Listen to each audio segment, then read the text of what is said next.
Welcome to Kingdom Mothers Rise Up, where I encourage and equip you to heal your heart and renew your mind so you can live the fully abundant life Jesus promised you. Let's go. It's time to move. Welcome to the Kingdom Mothers Rise Up podcast. This is the last episode of 2022, and I wanted to share with you about reflecting. This time of year between Christmas and New Year's is a time that I love to spend more time with the Lord, to sit and reflect and ponder things. It really is a process that I start probably around Thanksgiving. I usually write a family update letter every year. And so around Thanksgiving, I will start reflecting back on the year. What all has happened this year? Like, what are the updates? And so spending that time thinking through the good things and the hard things to put in my letter, but I'm doing a lot more personal reflecting that's not just going out to tell everybody all the news about our family and stuff.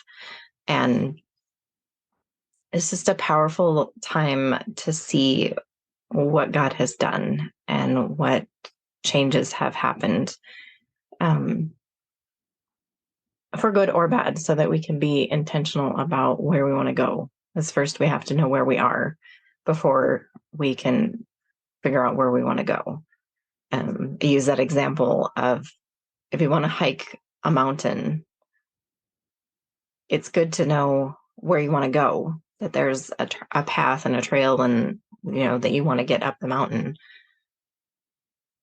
But if you're not admitting where you're starting, that you're still in town or you're in the wrong state or whatever, like, you have to be in the right place to start climbing that mountain. You have to be honest about where you're at, and you need to be honest about what equipment you have. Are you ready to climb that mountain?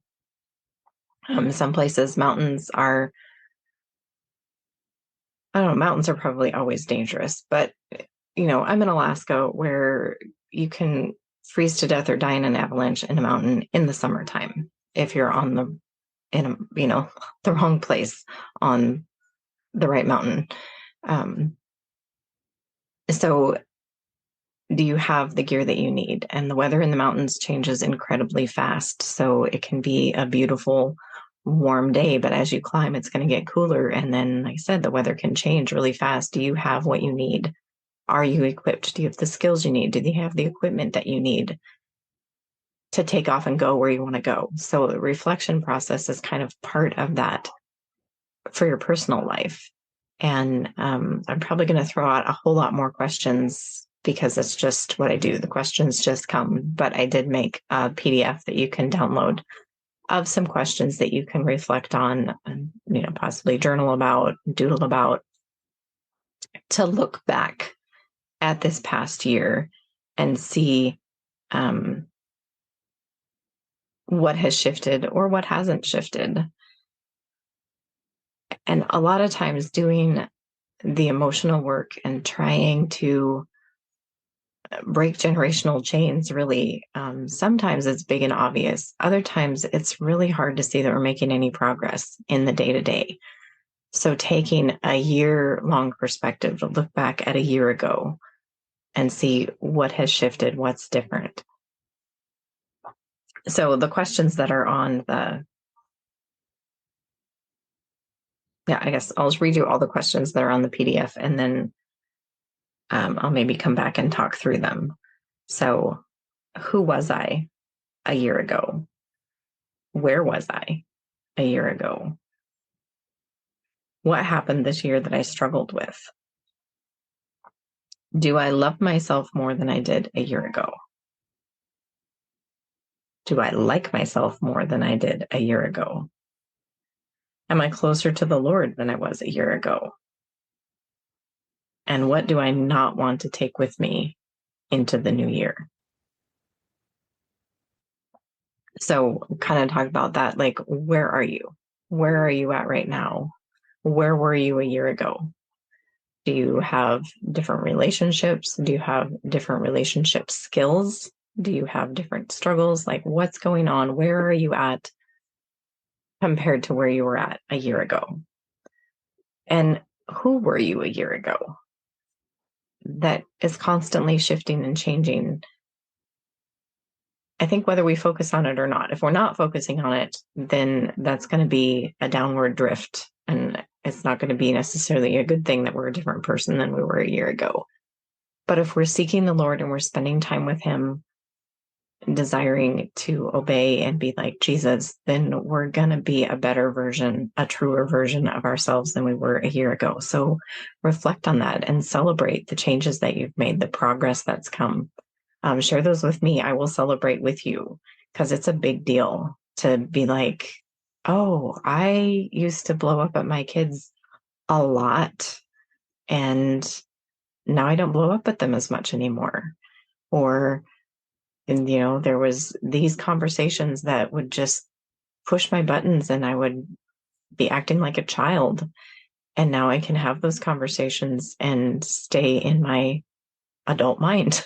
And I can have these conversations. So look at that. Like, what has changed for you in this last year?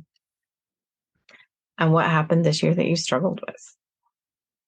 And it'd be things completely beyond your control, sicknesses, accidents, all the crazy weather things that have been going on, relationships, I think this question helps you have compassion for yourself. Like, write down the things that have happened and things that have been hard. And if you need to, imagine that's a list of your best friend or your child, to feel the compassion and the understanding that you have there. And have that for yourself. Give yourself the space to be like, oh, wow, there was some hard stuff this year. Give yourself that understanding, that compassion.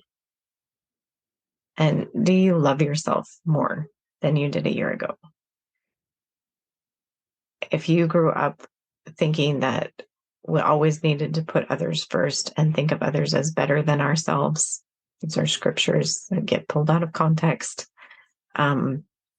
It's hard to love yourself.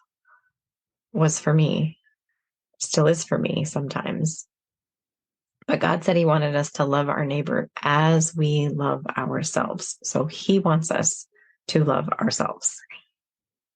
So have you grown there? Do you need help to grow there? And another, do I like myself more than I did a year ago?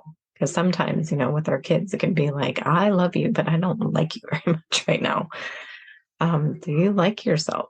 Like, I'm coming up, I'm 48, I guess. Like, I'm almost 50 years old. And for the first time, maybe ever, but definitely the first time in decades, this year, I was able to say, I like myself. Like, I actually like me. I'm not actually the huge mess and problem creator that I have seen myself as for so many years. I like me. So that's a big thing to be able to say.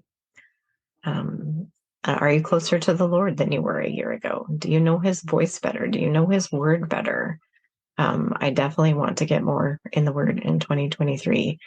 I'm grateful for the foundation of the word that I have in me, but I think I've gotten complacent and rely on that too much. Like, I need to be freshly feeding on the word as well, since I am in a privileged place to be able to do that. But learning his voice more and trusting that his spirit witnesses with my spirit, and I can trust that.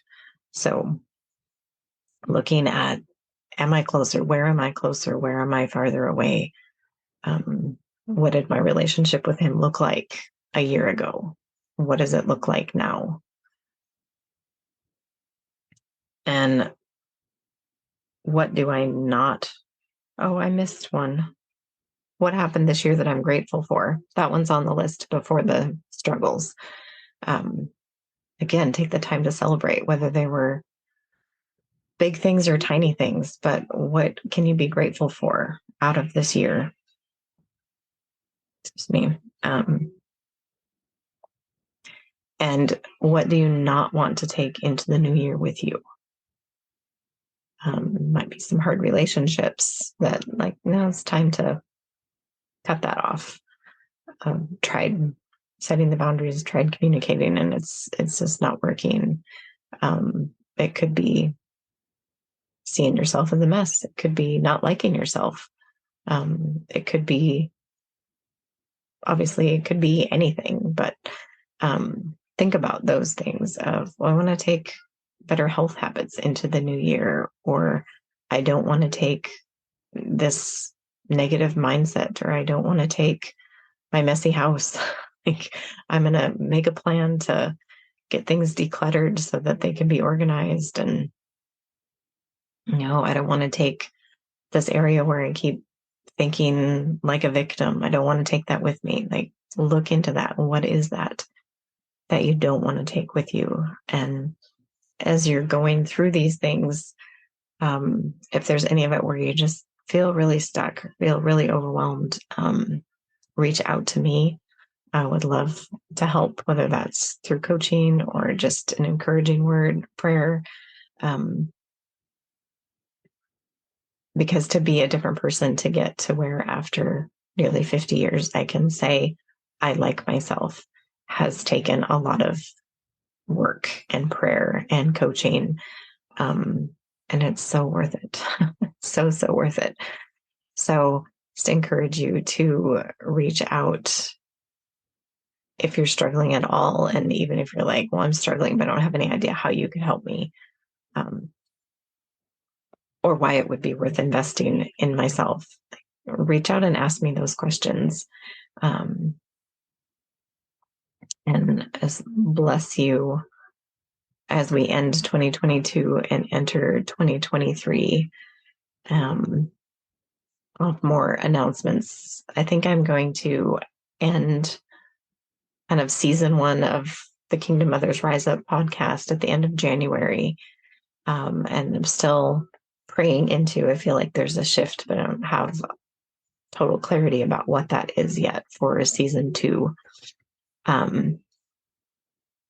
So it feels kind of weird for me to not just end the season right here, but I have a couple more amazing interviews that I want you to hear. So we're going to go ahead through January, and then there'll be more updates as talk about where we're going in season 2 and when that'll be starting and everything.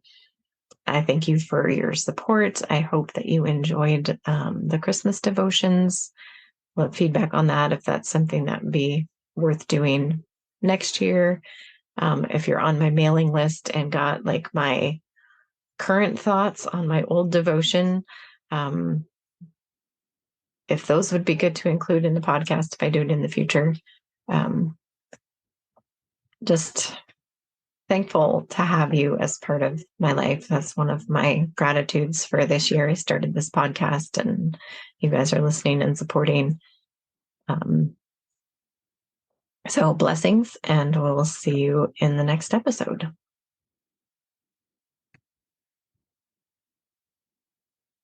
Thank you for listening to today's episode of the Kingdom Mothers Rise Up podcast. I'm blessed to have you here.